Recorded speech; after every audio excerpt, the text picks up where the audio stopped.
I'm Connor Old, and welcome back to another episode of Old's Oscar Countdown. And this week we are once again looking at the Best Picture category to give you my January update as to where the race is now. But if you're new to the series, what I do every single week is break down a different Oscar category, counting down to the Oscar nominations, talking about what I think will get nominated, why, the reasons, a whole deep dive on a bunch of categories. But for the very first time, and this is now the 6th season, for the first time I'm updating my Best Picture category, just because, you know, I started in October, things change, we get sort of updates and whatnot, and I think that changes in my analysis and my rankings, and I want to keep you guys up to date, so I decided to do this video just to make sure that we're all on the same page as to what the big sort of front runners are, and then I think that will sort of help us indicate what will help in the other nominations categories. So you guys have been showing a lot of support for this series, so please do. I'd love to hear your Best Picture rankings in the comments down below, or just your thoughts on the episode. That's the reason why we make these videos, so please, I encourage you to do that. But without further ado, let's get into my first pick and frontrunner to win Best Picture, which is Belfast. We're living in a civil war. What do you want? I want my family with me. I want you. And as we've gone through the race, for me, nothing has totally changed to sway me one way or another in terms of my opinion in Belfast. Not only do I think this movie will get highly nominated, I also think that this is the frontrunner to win Best Picture for a couple reasons. The first being the movie itself. We often see the Best Picture winners be these sort of more populist, entertaining movies that appeal to a lot of people. Why? Because the Best Picture category uses the system called the preferential ballot, in which you rank your choices. You don't just choose what you think is the best picture, you go 1, 2, 3, 4. So we get movies like Spotlight or Green Book or The Shape of Water, which are just sort of generally well liked, maybe sort of traditional Hollywood stories, but effectively told. And I think Belfast sort of fits that mold. It has the sort of personal element, the auteur kind of an artsy element, in the sense that this is Kenneth Branagh, his autobiographical story, so there's a personal element, it feels handmade, but also the movie is very entertaining, very sort of joyful. It looks at sort of the joy within the hard times, and I think, you know, that sort of optimistic look will appreciate people right now in the pandemic, of people sort of going through these tough times but still seeing the sort of light at the end of the tunnel and coming out. It's not super artsy and alienating, but does have that personal element. So I do think that's just the movie itself really helps it. And then another huge reason why I think Belfast gets nominated is just that you look at the precursors and they've really been accepting it too. Critics' Choice, it was tied with West Side Story for the most amount of nominations. Did very well at the Golden Globes. It hasn't been resonating with critics, but we never thought it would. This is very much an industry type award. And even if you look at sort of the shortlist, it got shortlisted for Best Sound. It got shortlisted for Best Song. So we know there's some technical love for it too, you know, as well as the sort of above the line. I think actors love this. I think this is going to be a movie that's ranked 2 or 3, maybe not a lot of ones. It has sort of that broader support, but it does, I know, have some passionate fans. But I find very few people that actually really just hate the movie, unless we see some sort of scandal of some sorts in terms of its depictions. I think Belfast is right now the clear frontrunner. Then my number 2 slot, which is definitely a major spoiler, I'm going to go with The Power of the Dog. Sort of a lonesome place out here, Pete. Unless you get in the swing of things.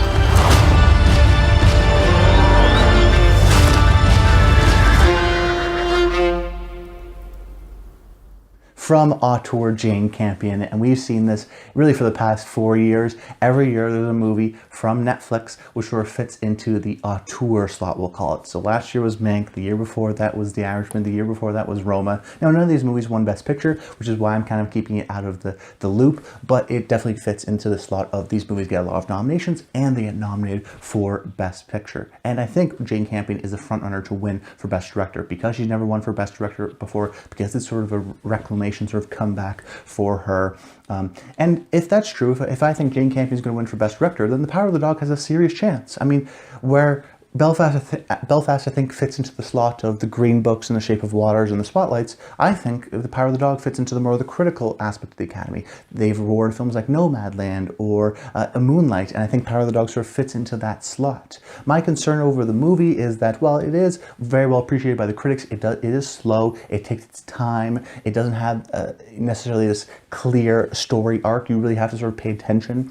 and it's not sort of overly explained. Now, that's one reason why I like the movie. I think a lot of people like the movie, that sort of sense of control and that tension and lingering out the story, but also can be frustrating for some viewers. So this could be a movie that some people just don't understand and don't like, so they rank it at number 10. There's going to be a lot of number 1 votes, but there could be a lot of number 10 votes, which is why I have it right here at number 2. But that being said, if I think Jane Campion is going to win for Best Director, then there's a very good chance that it could win for Best Picture. This is also a movie that I think may have the most acting nominations. We could see 4 acting nominations from this movie. So a lot of support from the actors.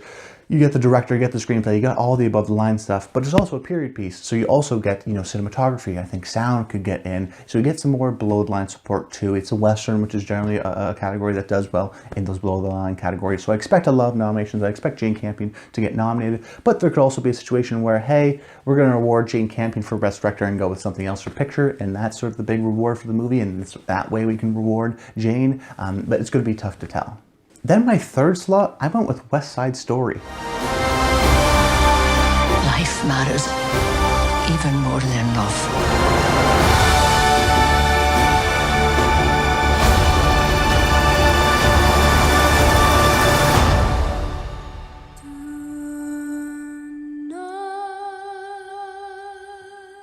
Now, this is a real contender to win Best Picture, but I think its most recent box office results have really hurt it. We're hoping right now for a little bit more of a sort of Christmas late surge, but it was a big, noisy blockbuster movie based on this huge property, musical, $100 million, comes out and it flops. And then you can go, oh, well, it's the pandemic, right? Well, the next week Spider-Man comes out and shatters box office records, the second highest opening weekend of all time, regardless of a pandemic. So that was a movie that totally resonated and sort of looked back upon West Side Story like, hey, maybe you should have done much better. Clearly the sort of older demographic, which is aiming at West Side Story, is not comfortable at coming back to the theaters, and I think that will hurt its chances because this was seen as a sort of return to movies, kind of a movie, big blockbuster, prestige, Steven Spielberg, and then just doesn't resonate with the audiences. It does in terms of critical appreciation, audience appreciation of the people who see it, but ultimately not enough people went to see this movie. And I think for a big blockbuster, like Dune, that succeeded, and I think we'll get nominated for Best Picture. We'll talk about that a little bit later. But regardless of that sort of factor, the movie itself is a sort of typical Best Picture winner in many ways. Where they haven't rewarded a musical since 2003 Chicago. They almost did with La La Land, so you could say, hey, maybe they don't like musicals, or you could say they've always liked musicals. This is their time to reward one. Of course, the original West Side Story won 10 Oscars, including Best Picture, so we could see a repeat there. It has the acting support of Ariana DeBose, and even someone like Rita Moreno can get nominated. I think it gets in for screenplay. I think it gets in a bunch of technical nominations, production design, cinematography, could win in those categories too. And if we sort of want to reward West Side Story once again, Steven Spielberg could win for director. I expect him to get nominated, and this is the sort of great, big, epic, capital M movie of the year. This is really a great theatrical experience, and I think going back to the roots of West Side Story and that sort of Oscars history could help the movie. But I think ultimately why I have it on number 3, I think there's a couple different camps. I think some people will say, hey, West Side Story won 10 Oscars. This remake is great and tells a story about our times, and it's all these great actors, and it makes you feel triumphant at the end. But so let's reward that. But then I think there's also another group where it's like, hey, we've already awarded West Side Story. Maybe you don't like musicals, so maybe you rank it a little bit lower. Maybe you want to go something unique and cutting edge and different and critically acclaimed, like The Power of the Dog. So there's some concern out there over the West Side Story, but I could definitely see this movie maybe getting a surprise SAG Ensemble nomination and then winning PGA, and then Steven Spielberg's in the conversation, and it's like, or maybe Jane Campion wins DGA and Spielberg wins PGA, and we're going to the Oscars like, hey, West Side Story is a serious contender. But right now I'm on the outside just because I'm not exactly sure how much it's going to be sort of well appreciated by the whole industry, and I think the box office does overall hurt its impact. Do we really want to reward a movie that sort of didn't resonate with audiences? Hard to tell. Then in my 4th slot, I'm going to go with Dune.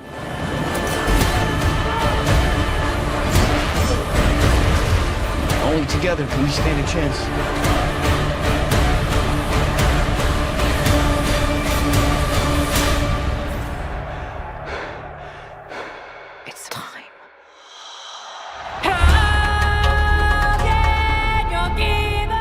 This is the technical marvel of the year, and we've seen these technical marvels get a lot of tech nominations, get a directing nomination, and get picture. I think Dune is following in a similar path to Mad Max Fury Road or 1917 or Dunkirk. These movies that are terrific theatrical experiences where the technical craft is top-notch, incredible, sort of mind-blowing, gets a bunch of technical award nominations, doesn't get any acting nominations, I don't expect that from Dune, maybe not even get a screenplay, but still gets in for director and then picture. This is from Denis Villeneuve, whose past films have been very well appreciated technically.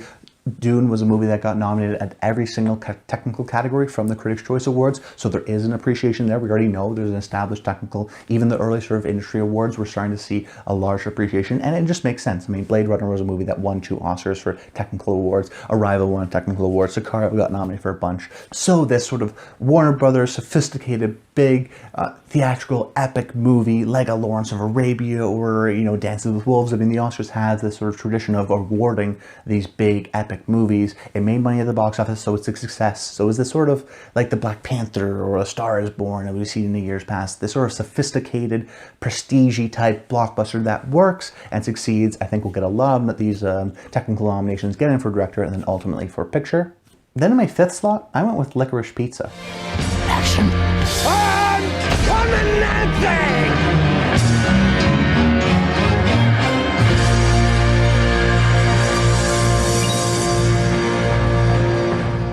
Now this is the movie that I'm a little bit more concerned over some people, but it is sort of positioned in a great way. Because I look at it on one sense and I go, I have Bradley Cooper getting for supporting actor, but that's no guarantee. Alana Haim is no guarantee for best lead actress. So then what's going to happen with Licorice Pizza? Is it just going to get screenplay and picture? That could very well happen because I'm not sure if it's going to get any technical awards. That being said, I am a little bit more bullish on Paul Thomas Anderson and his appreciation within the Academy, more so than other people, which is why I think it gets in for this picture nomination, even though on paper it doesn't totally add up. Why? I do think Bradley Cooper gets in for that supporting actor nomination. I think Alana Haim is a definite consideration. I think this is the best original screenplay winner as well, which is a huge consideration. As a matter of fact, if you go back and look at every best original screenplay winner, you have to go all the way back to 2004 to find a movie that wasn't nominated for Best Picture that won Best Original Screenplay, and that was Eternal Sunshine of the Spotless Mind. So if you're a Best Original Screenplay winner, in which I think Paul Thomas Anderson's Licorice Pizza is, he's never won before, there's starting to be this sort of campaign for him, it's very sort of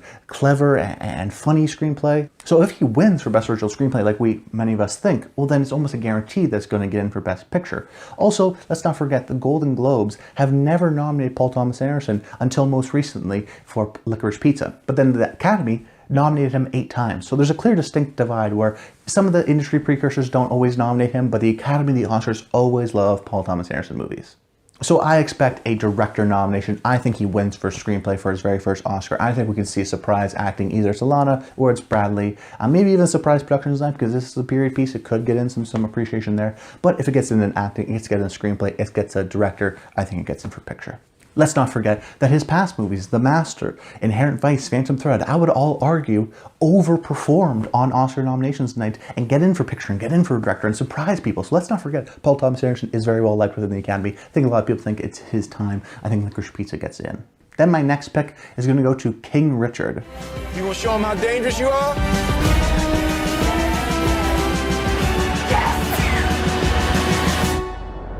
Venus and Serena gonna shake up this world. Venus Williams. Now this is a movie that I had a little bit higher on my predictions the last time I did this video, and I still think it gets in. However, I am concerned that this movie peaked a little bit early. We've seen this with Ma Rainey's Black Bottom, or going back to Carol, or Inside Llewyn Davis. These movies that sort of just come out a little bit early.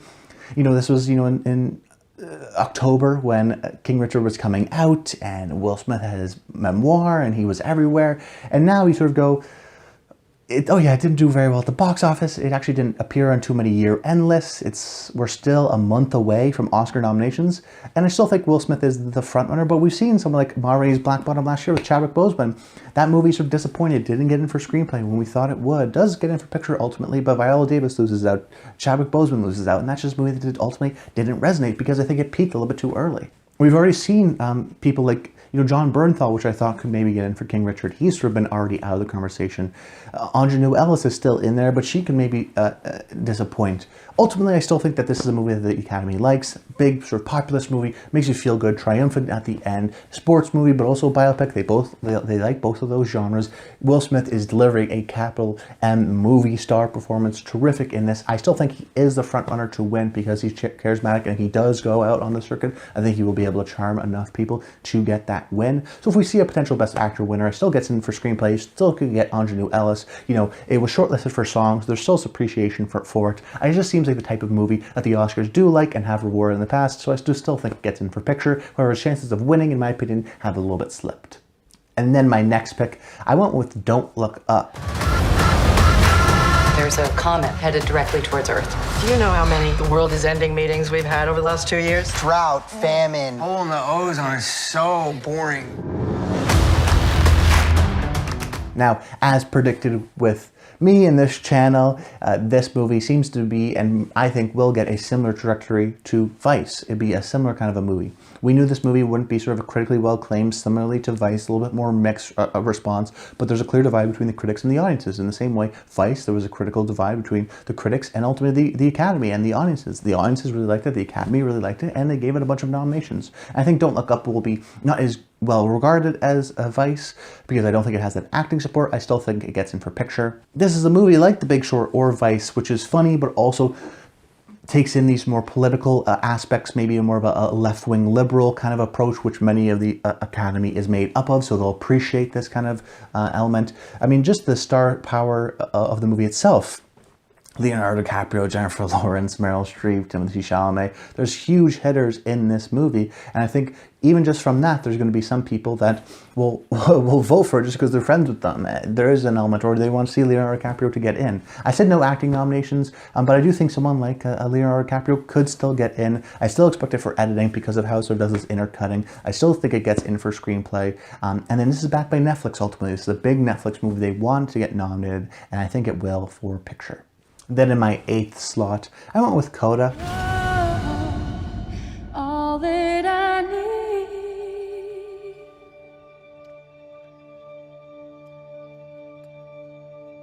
to get by.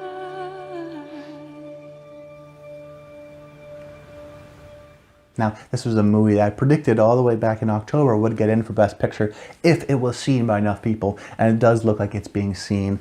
We're seeing support from someone like Troy Kotsur at the Critics' Choice. It got in for Best Picture there. We're seeing a lot of sort of buzz from it, and even in year-end critics list, so it does seem like a movie that has sort of jumped into the more mainstream and is being more seen, being recognized, getting in for screenplay. I think that's important. I think this is a movie that sort of fits into that sort of Sundance indie darling type of a movie, whether it be Minari last year, or all the way back to Little Miss Sunshine or Call Me By Your Name. These movies that come out of Sundance that sort of chart the course and continue to be relevant and are crowd pleasing and are independent and they sort of introduce you to a lot of people and are great and for these traditional sort of outsider type stories. And I think CODA fits that bill. So if Troy Kotsur seems to be the sort of campaigner and the lead acting performance, if he gets nominated, which I do think he will, and he gets in for screenplay, this is the type of movie that is the sort of heartwarming movie campaigned by Apple. I think regardless of what you think of the movie, it's very hard not to cry. It's one of those kinds of movies, and you will feel something at the end. So I think there's going to be a lot of support for it and appreciation for it. I see the actor gets in, great, that's a good sign. I see screenplay gets in, great, that's a good sign. And I think if it gets in there, what does that tell me? It tells me people are seeing it. And I think if people are seeing it, it gets in for picture. Simple as that. It could even get it for something for best song, so we have to watch out for that too. Then in my 9th slot, I'm sticking with The Tragedy of Macbeth. Now,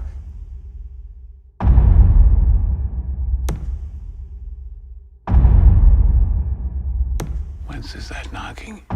Now, many people I've seen have sort of removed this movie from their list, and I think that's a bit of a foolish thing to do, because The Tragedy of Macbeth, I think, is positioned in a terrific place to really surge late and get that Best Picture nomination. Let's not forget that the Critics' Choice is really the only thing that we can go off of. We don't have any industry awards. The movie hasn't really come out, and I think for a lot of prognosticators, it's easy to go, what's the most recent thing I've seen? Put that on there because that's what I've seen and that's what's getting buzz, and that's not always how it works. Just because Tragedy of Macbeth has had some poor marketing and isn't available to you on Netflix right away doesn't mean it won't resonate with the Academy.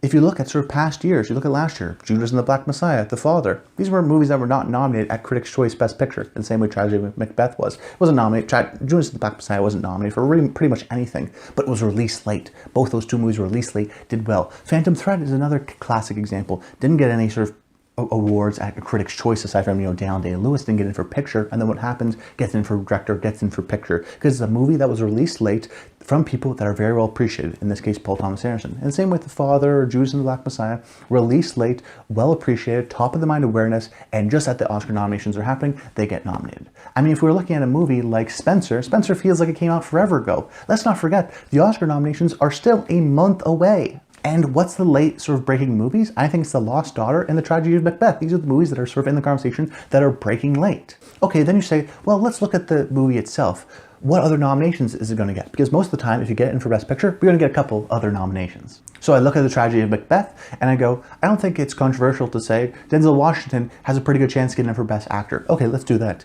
I think it's not controversial to say Bruno Del Bonell will get nominated for Best Cinematography. It's gotten everywhere, even though it's sort of disappointed, those two places have still gotten in. Okay, so you got two nominations just like that, an acting and a technical support, which I think is telling because it's both above the line and the below the line support. Okay, I think it gets in for Best Adapted Screenplay. I don't think Dune gets in, maybe Nightmare Alley or Drive My Car, you could say, but that sort of fifth slot is up in the air, and I'm going to go with Joel Cohen, a 7-time screenplay nominee, to get in for that final slot. So next thing you know, you got actor, you got screenplay, you got below the line cinematography. Hell, it could even get in for Best Production Design. Then you got 4 nominations. Do we really think the movie's going to get 4 nominations and not Best Picture in an extended 10 lineup? I think it's peaking late. I think it's peaking at the right time. I think it's going to have top of the mind awareness. I think it's going to get a couple of below the line. I think Denzel could get in. I think he definitely can get in for screenplay. And next thing you know, sort of sneaks in for Best Picture. This is from people that people really like Denzel Washington and Frances McDormand and Joel Cohen. They've got a lot of Oscar nominations between them, and I think that people should not sort of think, oh, this movie didn't get in for Critics' Choice, it's done, just because it hasn't got in there. I think this could be sort of a late-breaking 10th slot, 9th slot picture, because all you have to do, and I encourage you to do this, think backwards. What is it going to get nominated? A reason why I don't have Tick, Tick, Boom in is because what's it going to get nominated? Andrew Garfield? That's kind of it. That's the only thing I think it's going to get nominated. So do I really think Andrew Garfield's going to get nominated and Best Picture? Well, in that case, why am I not going House of Gucci if Lady Gaga's going to get nominated? So you have to think of it that way too. Then in my final slot, I've been going back and forth, and I really don't know what to do for this slot. I feel confident in my top 9, and The Tragedy of Macbeth being more my controversial pick, but also in my 10th slot, I'm going to go with Nightmare Alley. Where did it come from? Begotten by the same lust and threat that got us all walking on this earth, but gone wrong somehow in maternal womb. Not fit for living. Because I look back at it and I go, well, what do I think is going to happen? This could be a movie that definitely gets nominated for Best Adapted Screenplay. Okay, if it gets Screenplay, that helps. And then I look at the technical awards. Well, this could get in for Screenplay. Yeah, could it get in for Costumes? Yeah, could it get in for Production Design? Yeah, could it get in for Score? Wasn't shortlisted. But I go back and I go, well, I think it has technical appreciation, so I think it could get in for there. If it has the technical appreciation, even someone like Guillermo could be in the conversation. I think he's going to be campaigning for the movie. Let's not forget, The Shape of Water is a movie that had a bunch of technical nominations, and Nightmare Alley is a lot of the same people working on the movie, so there's appreciation there. It could get in for screenplay, it could get in for technical awards, and I think could get in for that 10th slot because it is sort of this interesting mystery from Best Picture winner, his last movie, The Shape of Water. So ultimately I went with Nightmare Alley, but I'm not very confident in that 10th slot. Then some possible contenders. I have to mention Drive My Car. I think Ryusuke Hamaguchi could get in for Best Director because we've seen these foreign directors get in that sort of final slot. But this is not being campaigned by a major distributor like a Neon. Some people say, oh, it's going to be just like Parasite. But that was campaigned by Neon. This is not campaigned by a major distributor. I think that hurts the movie. I think it's the front runner to win for Best International Feature. Let's not forget, this is a movie that won New York Film Critics Circle and Los Angeles critics both won. So there's some strong critical appreciation for this movie, and it's getting nominated everywhere. Not only nominated, but winning. So you always have to keep that in mind as a serious contender, but I just don't know if it's going to be seen by enough people ultimately, and the critics are not the industry, so I have it out there. I've already mentioned Tick, Tick, Boom. Do I really think it's going to get in just because it got in for Critics' Choice?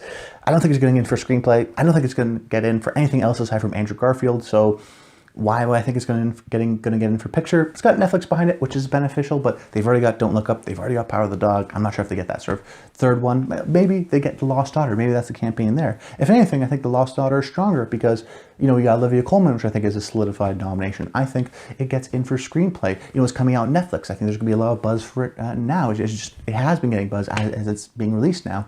That's a movie that premiered at Venice, but is sort of breaking late now and could resonate with people. It's a strange movie. It's not totally traditional, but Maggie Gyllenhaal got nominated for Best Director at the Globe, so it could be sort of a surprise 10th slot. But like I said, this 10th slot's really up in the air. Anyone can take it. It could be Spider-Man No Way Home for all we know if that gets nominated at PGA. I won't probably ultimately predict that, but it'll be interesting to see. Ultimately, with this 10th slot, I go with, okay, well, what's going to get the most nominations? It's probably going to be either The Lost Daughter or Nightmare Alley. I went with Nightmare Alley, but we'll see where that goes.